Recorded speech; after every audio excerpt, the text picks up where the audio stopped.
I enrolled in a class at a South African university in 2016 and met my classmate Thembani Onceya. Later that year, Onceya was arrested and later convicted of torturing a person. 7 years later, I'm still traumatized and haven't felt safe since this happened. In late 2016, a carpet-wrapped male body was dumped into a dam in my cozy college town.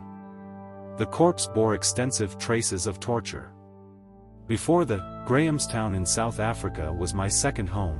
It was where I felt safe. But the tainted the town and I never felt safe again.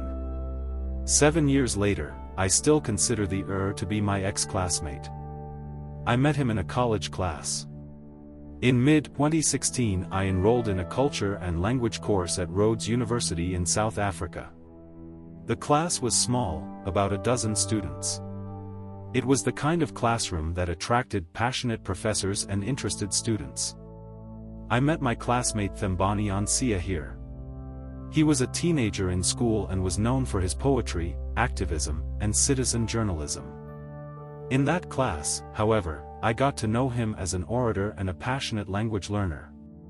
We enthusiastically participated in class discussions and joked about minor literary differences. This course was a bright spot in my undergraduate career. That same year, a man's body was found in a local dam. Her name was Thembelani Qwakanisa, and it was clear she endured torture before she. Police described it as terrible. South Africans are accustomed to violent crime, but torture killings are not the norm in small towns.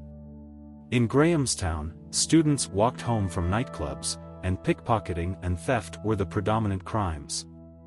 Qwakanisa was 29 years old. Remarkably, news outlets wrote little about his life. When names of the suspects appeared on news, I recognized someone from somewhere. I shrugged, thinking it was someone else named Thembani.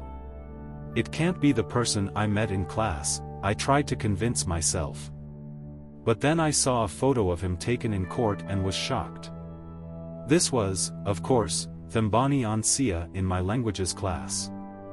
He and 4 others were arrested and charged with brutal crime.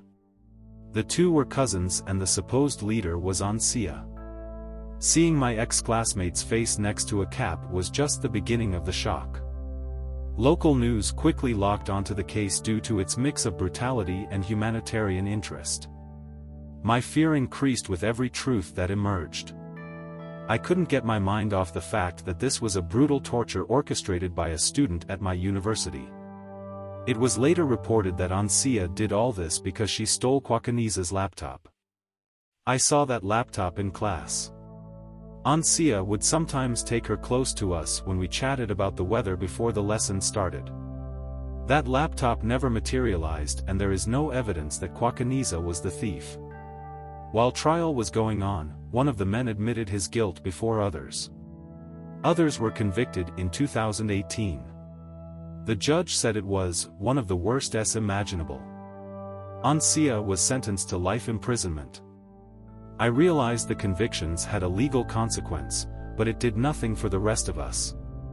We exchanged study tips and wished each other luck in exams. The townspeople, lecturers and students had to face the fact that one of us had kidnapped and tortured one of us too. I kept thinking about the families involved. They have lost not only loved ones, to jail, but also much-needed income in South Africa. When Onceya went to jail, her family lost their best chance of escaping poverty. His grandmother and 2 sisters lost a livelihood. I learned that as a long-tailed brutality this has destroyed all families' hopes and tainted my town. He left a human imprint in desperation and poverty far beyond those directly involved. I never knew the victim. Instead, I must recognize the who destroyed my sense of security.